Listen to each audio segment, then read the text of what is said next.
Հարգելի հետևորդներ, ABC լուրերն ուղիղ եթերում սկսում է իր աշխատանքը, ես Գառնի Մութաֆյանն եմ, բարի առավոտ։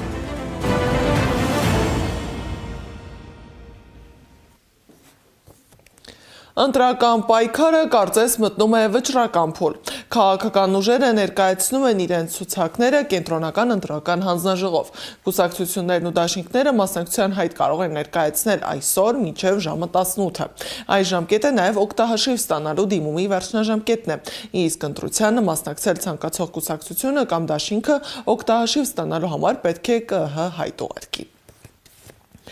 Սամվել Կարապետյանի առաջնորդած Ուժեղ Հայաստան դաշինքը ներկայացրել էին ընտրական ցուցակը կենտրոնական ընտրական հանձնաժողով, սակայն գործընթացը ուղեկցվում է ոչ թե քաղաքական ծրագրերի ներկայացմամբ, այլև սկանդալային զարգացումներով կապված իրավապահ մարմինների հրապարակած նյութերի հետ։ Դաշինքի ներկայացուցիչները լրագրողների հետ զրույցում անդրադարձել են Ուժեղ Հայաստանի անդամների վերաբերյալ հակակոռուպցիոն կոմիտեի հրապարակած ձայնագրություններին։ Իդեպ, բայց ես դեռ չեմ լսել օրինակ հակակոռուպցիոն կոմիտեն, կներեք, բայց քաղաքացիական պայմանագիր կուսակցության մեջ էլ լինում են անձինք, որ իրավունքի հետ կապված խնդիր են ունենում, բա դրա վերաբերյալ ինչի մի ձայնագրություն չի լինում։ Զուգահեռ տարածաշրջանում տեղի են ունենում նաև այլ իրադարձություններ։ Կարս նահանգում տեղի է ունեցել Ադրբեջանի և Թուրքիայի զինված ուժերի համատեղ զորավարժություն ռազմական գործակցության ամրապնդման նպատակով։ Անվտանգության խորհրդի քարտուղար Արմեն Գրիգորյանը Դելֆի տնտեսական ֆորումի շրջանակում հանդիպել է Թուրքիայի 11-րդ նախագահ Աբդուլլահ Գյուլի հետ։ Հանդիպման ընթացքում զրուցակիցները մտքեր են փոխանակել երկկողմ հետաքրքրություն ներկայացնող հարցերի շուրջ։ Հայ-թուրքական հարաբերությունները շարունակում են մնալ մեր տարածաշրջանի ամենակարևոր թեմաներից մեկը։ Այսօր, երբ տարածաշրջանային զարգացումները նոր մարտահրավերներ ու հարցադրումներ են առաջ բերում, պետք է հասկանալ, թե ինչ փուլում է այս երկու երկրների հարաբերությունները եւ ինչ հնարավոր զարգացումներ են սպասվում։ Genesis Armenia ուղեղային կենտրոն հիմնադրամը քննարկում էր կազմակերպել։ Բանախոսները ներկայացրին հայ-թուրքական հարաբերությունների արդի քաղաքական գործընթացներն ու Հայաստանի համար առկա մարտահրավերները եւ հնարավորությունները։ Ինչ են առաջարկում թուրքերը, ասում էին, որ միջին միջանցքի եւ Զանգեզուրի միջանցքի այսպես կոչված գործարկման դեպքում այդ ամբողջ առևտրի ծավալները ժամանակաշրջանը, ժամանակահատվածը, այսպես ասենք, կրճատվի 3 անգամ, 10 օրվա մասին է խոսքը, 10-ից 12 օրվա, եւ շատ ավելի շահավետ կլինի ցամաքով այսպես ապրանքների տեղափոխումը։ Թուրքիան հենց այս սրա վրա է խաղում եւ փորձում է տնտեսական մաքսիմալ օգուտներ քաղել այս process-ից։ Այսօր էլ հայ-թուրքական հարաբերությունների հաստատումը, սահմանի բացումը կապված է նախապայմանի հետ։ Քաղաքական էքսպանսիայից հետո սովորաբար սկսվում է տնտեսական էքսպանսիա, որը իհարկե ամենածանր մասն է եւ դրա մասին էլ կխոսենք, եթե հարցեր ունենաք։ Տեսեք, օրինակ բերեմ, հյուսիսային Իրաքի եւ հյուսիսային Սիրիայի գրավումը Թուրքիայի կողմից։ Տեղի ունեցել չէ ռազմական էքսպանսիան։ Գրավված է հյուսիսային Իրաքը եւ հյուսիսային Սիրիան գտնվում են Թուրքիայի հսկողության տակ։ Հյուսիսային Սիրիայում արդեն օգտագործում են որպես տարադրամ թուրքական լիրան։ Հայ ազգը իրոք աշխարհասփյուր ազգ է եւ երբ որ մենք խոսում ենք հայ-թուրքական հարաբերությունների մասին, մենք պետք է հասկանանք, որ պետք է գտնել այնպիսի մի լուծում, որը կբավարարի ոչ միայն Հայաստանի քաղաքացուն, այլ նաև նույն Սիրիայում, նույն Ռուսաստանում, բազմաթիվ այլ երկրներում, հենց նույն Թուրքիայում ապրող մեր հայրենակիցներին, որտեղ մենք ի վերջո, որքան էլ մեզ փորձեն պարակտել, տարբերակիչ գծեր անցկացնել, մենք ի վերջո մեկ ազգ ենք, մեկ մշակույթ, մեկ պատմություն եւ եթե Աստված կամենա, նաեւ մեկ տեսլական ապագայի, եւ դրա համար մենք պետք է շատ աշխատենք։ Սակայն ինչքան մոտենում է հայոց ցեղասպանության 111-րդ տարելիցի օրը, այնքան ավելի ագրեսիվ են դառնում Անկարայի հռետորաբանությունն ու գործողությունները։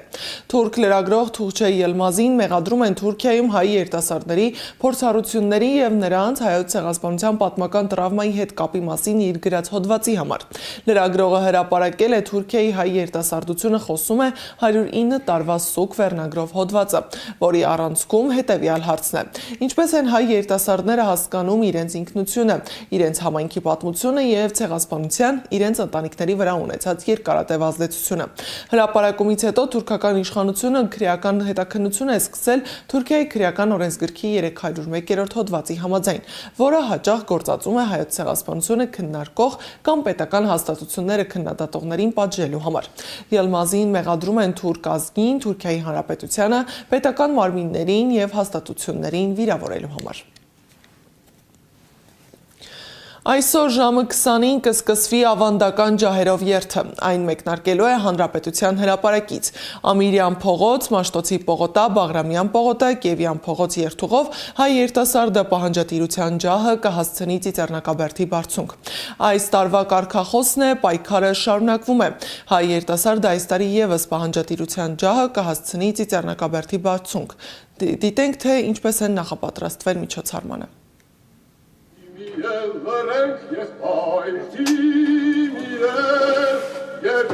Մեր նախապատրաստական աշխատանքները արդեն մի քանի օր է ինչ ընթանում են, ներկա պահին մենք վերաստուգում ենք մեր ջահերը, այն ջահերը, որոնք վերանորոգման կարիք ունենք, վերանորոգում ենք եւ բոլոր ջահերը լիցքավորում ենք դյուրավառ նյութով, որպեսզի ջահերը վառենք եւ մեր պահանջատիրության ջահը տանենք դեպի Ծիծեռնակաբերդ։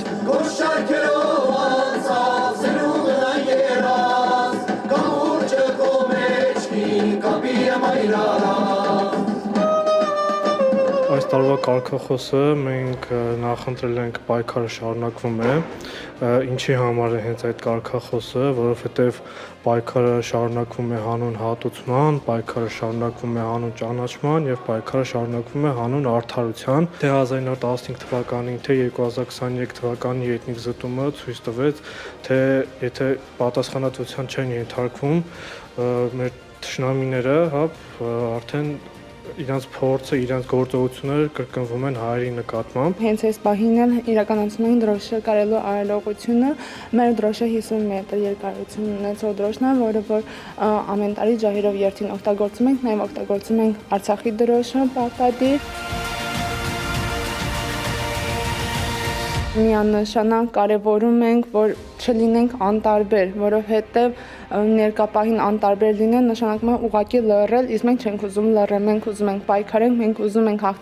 հասնել մեր նպատակին, ես ուզում եմ հասնել իմ նպատակին, որ իմ հայրենակիցների, իմ ընկերների հետ միասին ի վերջո բացեմ Արցախի իմ տան դուռը։ Իսկ ջահերով երթի ասելիքը այն է, որ մենք չենք լռում, մենք չենք ուրանում, մեր պայքարը շարունակվում է ու շարունակվելու է այնքան ժամանակ, մինչև որ հատուցում չլինի, մենք պահանջատեր ենք։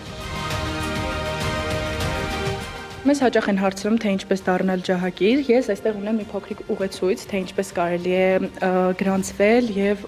դառնալ ջահակիր։ Ինչպես տեսնում եք, այստեղ կա QR, հետեւյալ պոստերը քաղաքի տարբեր անկյուններում փակցված է եւ սկանավորելով QR-ը դուք կարող եք գրանցվել, դառնալ ջահակիր եւ այս պոստերից կարող եք հանդիպել մեր Facebook-յան եւ Instagram-յան հարթակներում, որտեղ նույնպես նույն ձևով աշխատում է հետեւյալ QR-ը։ Այստեղ չկան կուսակցություններ, այստեղ չկան անձնական հետաքրքրություններ, այստեղ կա հայ մարդը, որը ցեղասպանության փաստի հետ հաշտ չէ եւ պահանջում է արդար հատուցում։ Իսկ Թուրքիան ու Ադրբեջանը դրա հետ հաշտ լինել չեն կարող։ Ամեն դեպքում իրեն ճխտողական քաղաքականության դեմ իրականանում է մի բան, որին արձագանքում են ամբողջ աշխարհում։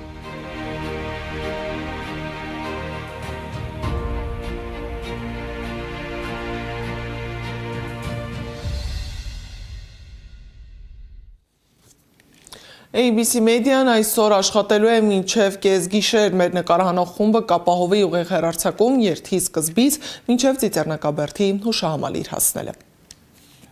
Ապրիլի 24-ին ժամը 10:30-ին ամենայն հայոց կաթողիկոսը Մայրաթոր Սուրբ Էջմիածնի միաբանների ուղեկցությամբ կայցելի Ծիծեռնակաբերդի հուշահամալիր, որտեղ կկատարվի հայոց ցեղասպանության սուրբ նահատակների բարեխոսական կարգ։ Նույն օրը ժամը 11-ին Սուրբ Էջմիածնի մայրտաճարում կմատուցվի Սուրբ եւ անմահ պատարագ, որի ավարտին աղոթքի եւ ուխտի խաչքարի առջև կկատարվի սուրբ նահատակների բարեխոսական կարգ։ Իդեպ այսօր դատարանը որոշելու է Բագրատ Սրբազանի խափանման միջոցը։ Բագրատ Սրբազանի դիրքորոշումը մնում է անփոփոխ՝ կալանավայր կամ ամբողջական ազատագրություն։ Նրա համար ընդունելի չէ որևէ միջանկյալ խափանման միջոց, տնային կալանք, վարչական հսկողություն, հատուկ սարքերով եւ այլն։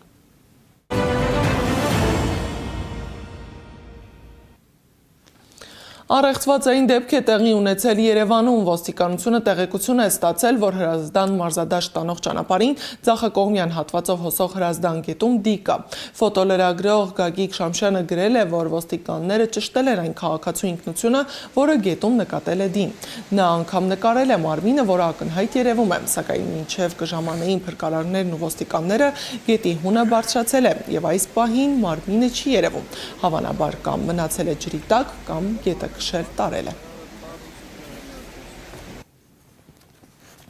Veolia ջուրն անդրադարձել է Բյուրեղավանում տեղի ունեցածին, ընկերությունը հայտարարել է, որ քաղաքում խմելու ջրի վերաբերյալ որևէ շեղում չի գտել։ Կատարված քիմիական հետազոտությունները ներառյալ մնացորդային քլորի չափումները ցույց են տվել, որ դրանք նորմայի սահմանում է։ Հիշեցնեմ, որ Բյուրեղավանում արձանագրվել են աղիքային վարակիչ հիվանդության դեպքեր, որոնք ներկայումս գտնվում են համապատասխան մասնագիտական կառույցների ուշադրության կենտրոնում։ 30 հաղորդում է ստացել շտապօգնության ծառայությունը։ Այս պահին հոսպիտալացվել 11 քաղաքացի, նրանց առողջական վիճակը գնահատվում է միջին ծանրության, կան նաև տնային պայմաններում բուժում ստացող անձինք։ Երևանում ավտոբուսի վարորդին դանակահարած 55-ամյա տղամարդուն ձերբակալել են։ Քննչական կոմիտեն գործընկերոջս հայտնել է, որ դեպքի առթիվ նախաձեռնել են քրեական վարույթ խուլիգանության եւ առողջությանը միջին ծանրության վնաս պատճառելու հոդվածների հատկանիշներով։ Հիշեցնեմ, որ օրեր առաջ Հալաբյան փողոցում դանակահարել էին 8 համարի երթուղին սպասարկող ավտոբուսի վարորդին։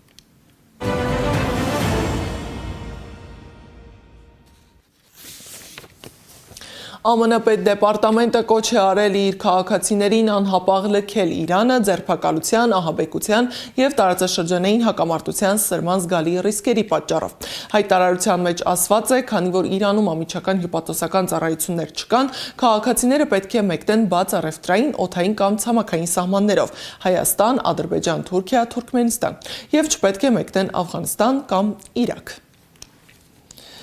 Թրամփը New York Post-ի հետ հարցազրույցում հայտարարել է, ԱՄՆ-Իրան բանակցությունների հաջորդ փուլը կարող է տեղի ունենալ առաջիկա 36-ից 72 ժամվա ընթացքում։ Fox News-ն էլ հղում անելով Սպիտակ տանը հայտնել է, որ Իրանի հետ հրադադարը երկարաձգվել է ընդամենը 3-ից 5 օրով։ Իրանի նախագահ Մասուդ Փեզեշքյանն անդրադառնալով ԱՄՆ-ի հետ բանակցությունների գլխավոր խոչընդոտներին, ասել է, որ պարտավորությունների խախտումը, շրջափակումն ու ասպառնալիքները գլխավոր խոչընդոտներն են իսկական բանակցությունների ճանապարհին։ Նրա խոսքով աշխարհը տեսնում է ԱՄՆ-ի երկերեսանի հռետորաբանությունը եւ հայտարարությունների ու գործողությունների հակադրությունը։ Կրեմլի խոսնակ Դմիտրի Պեսկովն էլ հայտարարել է, որ Ռուսաստանի նախագահ Վլադիմիր Պուտինը պատրաստ է հանդիպել Վլադիմիր Զելենսկիի հետ, սակայն դա կարող է արդյունավետ լինել միայն համաձայնությունների վերջնականացման փուլում։ Ռուսաստանի Դաշնության նախագահի մամուլի քարտուղարն ընդգծել է, Մոսկվան չի տեսնում հակամարտությունը լուծելու ուկրաինական կողմի քաղաքական կամքը։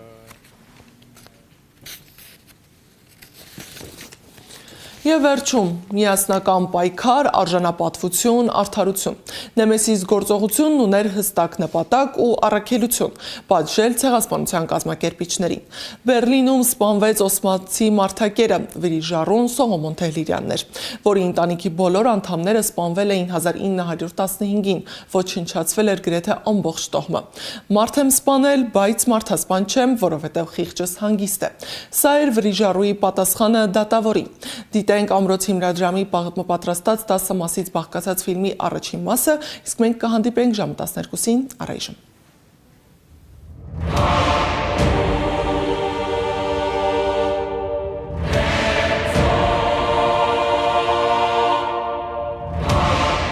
Ին հույները սոսկում էին այս աստվածուհուց, որին օժտել էին որքան հիասքանչ արտաքինով, նույնքան եւ արունարբու էությամբ։ Նա վրեժխնդրության հովանավորն էր եւ հանցանած անողոք հատուցման մարմնացումը, որի ողակալ սրից ոչ մի մեղսագործ փրկություն չուներ։ Նա գիշեր աստվածուհու դուստրն էր եւ նրա անունն էր Նեմեսիս։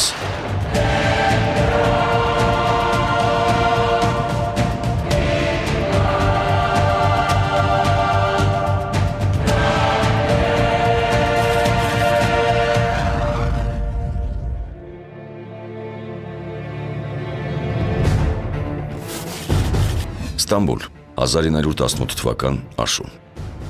Առաջին աշխարհամարտում պարտությունից եւ Մուդրոսի համաձայնագիրը ստորագրելուց հետո Թուրքիայում իշխանության եկած նոր կառավարությունը ստեղծում է ռազմադաշտային դատարաններ։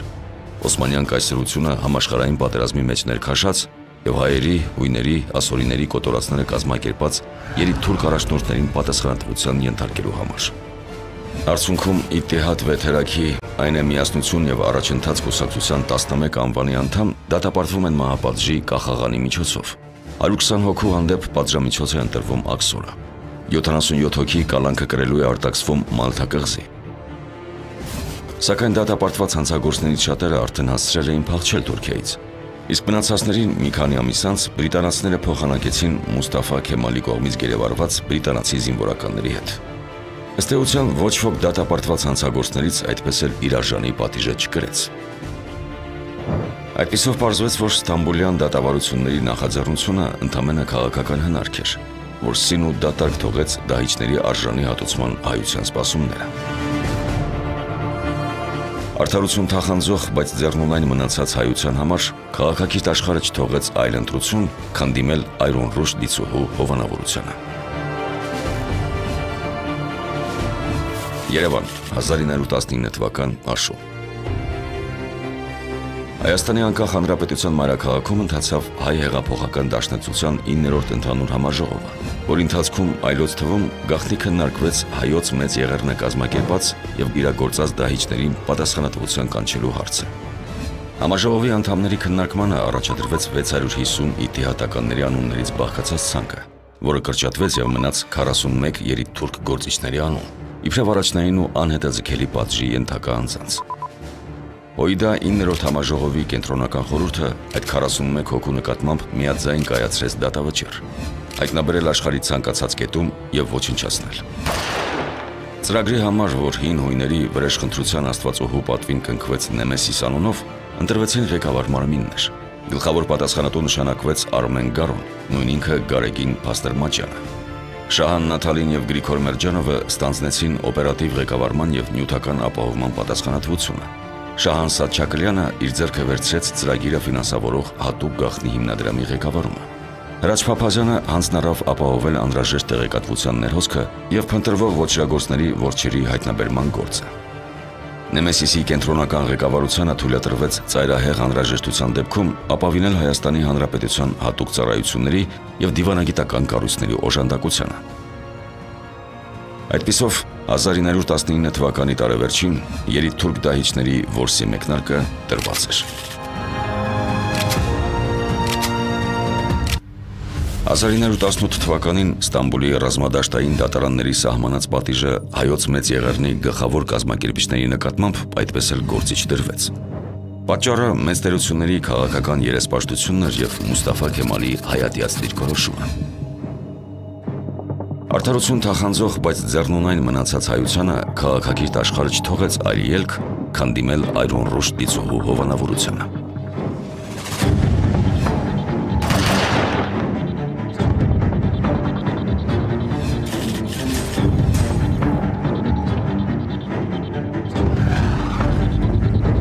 «1919 թվականի աշնանը Երևանում ընթացող դաշնակցության 9-րդ համաժողովին գաղտնի վճիռ կայացվեց ոչնչացնել 1915 թվականի հայոց մեծ եղեռնի գլխավոր կազմակերպիչներին։ Ծրագիրը հին հույների վրիժառության աստվածոհու պատվին ստացավ Նեմեսիս անունը։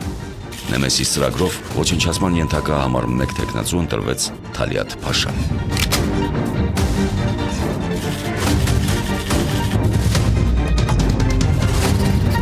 Մեհմեդ Թալիաթ ծնվել է 1874 թվականին Թրակիայում։ Ըստ որոշ տեղեկությունների ծագումով թուրք չի եղել եւ սերել է հավատափող եղած քրիստոնյաների տոհմից։ Կրթություն չի ստացել։ Պատանի հասակից աշխատել է որպես փոստատար, ապա մուտք գործել քաղաքականություն եւ դարձել Իթիհադ վեթերակի կուսակցության հիմնադիրներից մեկը։ 1908 թվականին ընտրվել է Օսմանյան պարլամենտի երեսփոխան։ Աբդուլհամիդի գահանկեց լինելուց հետո ստանձնել է Օսմանյան կայսրության ներքին գործերի նախարարի պաշտոնը։ Նախաձեռնել է փաստացի եռապետության հաստատումը եւ կիսել գերագույն իշխանությունը Թուրքիայում Էնվեր եւ Ջեմալ Փաշաների հետ։ Գրել է Օսմանյան կայսրության մեծ եպարքոսի տիտղոսը։ Ամենաերանդուն մասնակցությունն է ունեցել հայոց մեծ եղեռնի կազմակերպման եւ իրականացման գործում, ինչը երբեք չի թաքցրել։ Հենց նրան է պատկանել փաստագրված հրահանգը, որ տրվել է թուրքական պետության կուսակալներին ավելի ջանադրաբար իրագործել հայերին կոտորելու ծրագիրը։ Ոչ ոքի չխնայել, մինչև իսկ օրորոցի երեխաներին։ Մեհմեդ Թալյաթին ահաբեկելու օպերացիան հանձնարարվեց երզնկացի հայ երիտասարդ Սողոմոն Թեհլերյանին։